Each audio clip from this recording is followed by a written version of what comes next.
Hi, welcome to the FilmCrop channel. Today I'm going to tell you about a 2014 fantastic action film called Blade Runner 2049. Please support me with a like and a comment. That way you can help the channel grow.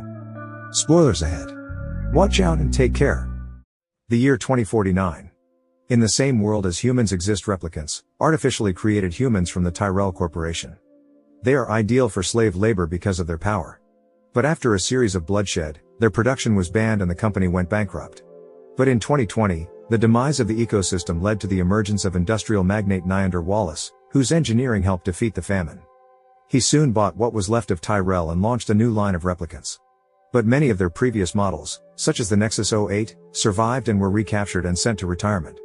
The replicant hunter is still wanted. Same year. Los Angeles, California. A replicant named K is one of the new models. He has to track down and erase escaped replicants. He arrives at a protein farm in the suburbs, where he has tracked down SAPPER MORTON, one of the hiding replicants of Series 8.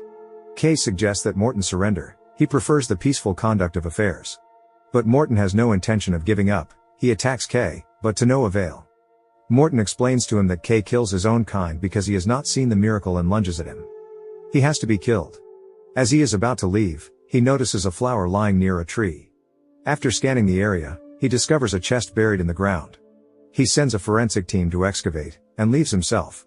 He arrives at the police office and is tested for replicants, then returns to his apartment, in one of the not-so-great neighborhoods of Los Angeles. At home he is greeted by his friend Joy, who is an artificial holographic program who has no body. But he loves her and brings her a gift, an emanator device that gives her the ability to exist not only from a special device on the ceiling, but wherever she wants. K gives her freedom. The two of them, they go outside in the rain and cuddle. She is happy. But he gets a voicemail from the police saying they found a clue from what they dug up at the farm. A skeleton and a lock of hair were found in the trunk. They belong to a woman who likely had complications during childbirth 30 years ago. Superficial cuts on the bones indicate that the cause of death was an emergency C-section. Looking closer, K discovers a serial number engraved on one of the woman's bones. This means that the skeleton did not belong to a person, but to a female replicant. This causes quite a stir, since replicants were previously unable to reproduce. And if humans found out about it, there would be a massacre between humans and replicants, so he has to keep quiet. K is assigned to kill the child, destroy all traces, and burn down the farm. Before he leaves, he takes the hair he finds. After taking it to Wallace's company, he learns that the sample belongs to an old model, but there is almost no data on this model because of a certain blackout. That's what people call an electromagnetic pulse that knocked everything out and destroyed almost all the digital files. What they find in the archive does turn out to be damaged, and a female replicant, Love, comes to his rescue. She takes him to a room where she turns on an old audio recording. It shows one Rachel talking to Rick Deckard. K and Love conclude that there was some kind of connection between them. K decides to investigate. He decides to go to his old colleague Gaff, who lives in a nursing home. It turns out that Deckard was a loner, and he has been retired. Meanwhile, Love informs Wallace of what has happened, and a new replicant is born before their eyes. Wallace seems sympathetic to his creation, but upon learning that it cannot have children, he rips open his stomach. He needs more replicants. Millions will breed billions. Tyrell seemed to know how to endow robots with a working reproductive system, but that information disappeared during the blackout. The only way to find out this secret is to find Rachel's baby. He orders Love to retrieve Rachel's remains and follow K to retrieve the baby. Meanwhile, K strolls through town looking for dinner. The cloaked woman approaches the three replicant prostitutes and asks them to find out what K knows. The girls are afraid of him and leave, except for Mariette, but when she sees that he's carrying a holographic projector, she walks away from him. Real ones don't turn you on? Change your mind, come back. K considers a picture of a tree from the farm. He decides to go back to Sapper's farm and finds a baby sock in the piano, along with a picture of a woman holding a baby in her arms. And on the tree, he discovers the date June 10, 2021. He burns down the farm and leaves. In the meantime, Love comes to the station for Rachel's remains, and kills Coco, the court agent. K brings the findings to her supervisor, Lieutenant Joshi. She begins to question him about his childhood memories. K recalls how he tried to hide his favorite toy, a wooden horse, in an old factory. The other kids wanted to take it away, so he hid it in the stove. K recalls that the horse had the same date on it as the tree, but he doesn't tell Joshi about it. Assuming that the date carved on the tree and the horse means the date of birth, K starts digging through the DNA bank to find someone who was born on June 10, 2021. Joy joins him. He finds records of 2 children born that day, a boy and a girl. They have the same DNA, which is impossible, because only identical twins have the same DNA and they must be the same sex, so he decides that one was copied from the other. The DNA data came from an out-of-town orphanage. Later, the girl dies of a genetic disease, so Kay speculates that the boy may have been hidden by replicants in an orphanage in the ruins of San Diego. He heads there. On the way, he is run over by a tribe of savages. They want to attack him already on the ground, but Love, chasing him from above, drops bombs on the savages. Kay manages to get to the orphanage, where the caretaker clearly uses the children as cheap labor. He gets the man to show him the old administrative files, but finds that the sections he is looking for have been ripped out completely. On his way out, he notices how familiar his surroundings seem. He goes deeper and discovers a furnace from his memories. The wooden horse is still hidden inside it. Not knowing what to do about it, he returns home. Joy convinces him that he is born, not made. Kay is special. She decides to call him by his real human name and chooses the name Joe. To test the authenticity of his memories, he goes to Dr. Anna Stelina, who develops memory implants. She has a weakened immune system and must stay in the dome all her life, avoiding physical contact with humans. Her parents left Earth for one of the extraterrestrial colonies, but she was not allowed to go with them because of her illness. Anna's youth was lonely, but it made her imagination blossom, making her one of the best creators of artificial memories. Kay asks how one can tell the difference between fake memories and real ones. Stelina says that fake memories tend to be too detailed because real memories are messy, due to the fact that they tend to reflect an emotional rather than a photographic memory.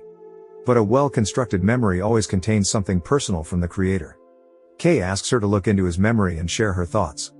A special device allows Stelina to see the memories in his head. Surprised, she says the memory is real. Kay leaves in a fit of rage. When he goes outside, he is apprehended by the police and sent for a replicant test, which he fails to near critical values. But he lies to her about finding and killing the child, which means he completed his assignment.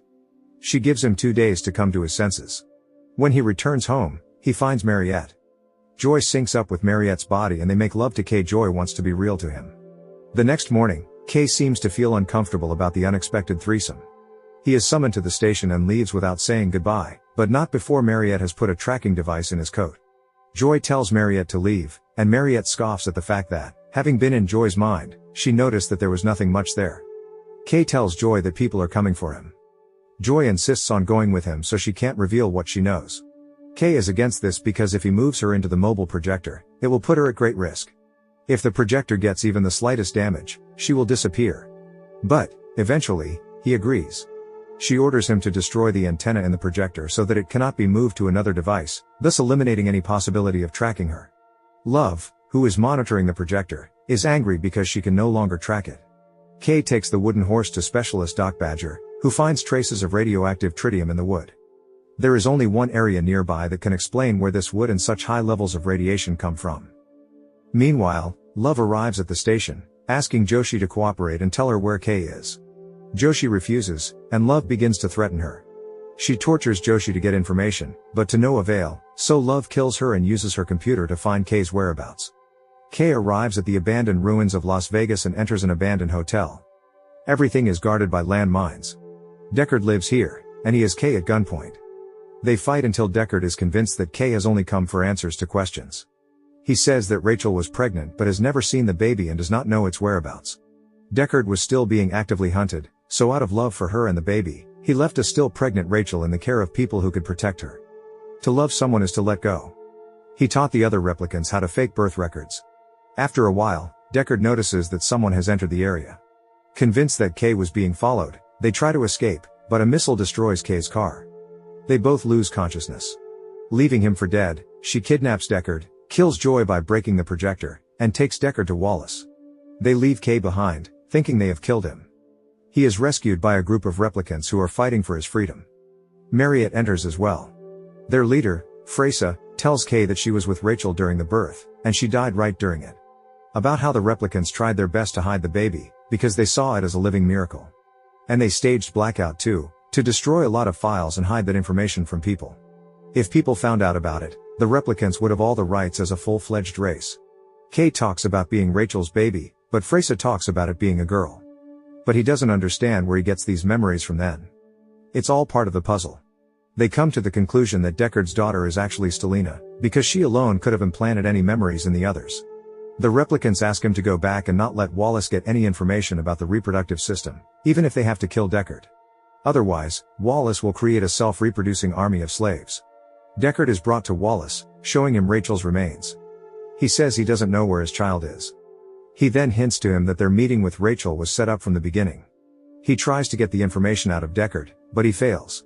Then he resorts to Rachel's clone. But Deckard sees that she has a completely different eye color, and Wallace's plan fails. He sends Deckard to one of the extraterrestrial colonies, where he will be tortured. Love flies out with Deckard in handcuffs, but Kay follows her. He hits her car with his and shoots Love. But she survives and gets into a fight with him. He thinks he kills Love with her own knife and goes to rescue Deckard, but Love reappears from the water in the half-flooded car and then she attacks him again. But once again he manages to repel her attack and Kay kills her. He brings Deckard to his daughter, and he himself lies down on the steps and watches the snow fall. He most likely dies from his wounds. He was just a pawn in this puzzle. Deckard sees his daughter, Dr. Anna Stelina, for the first time.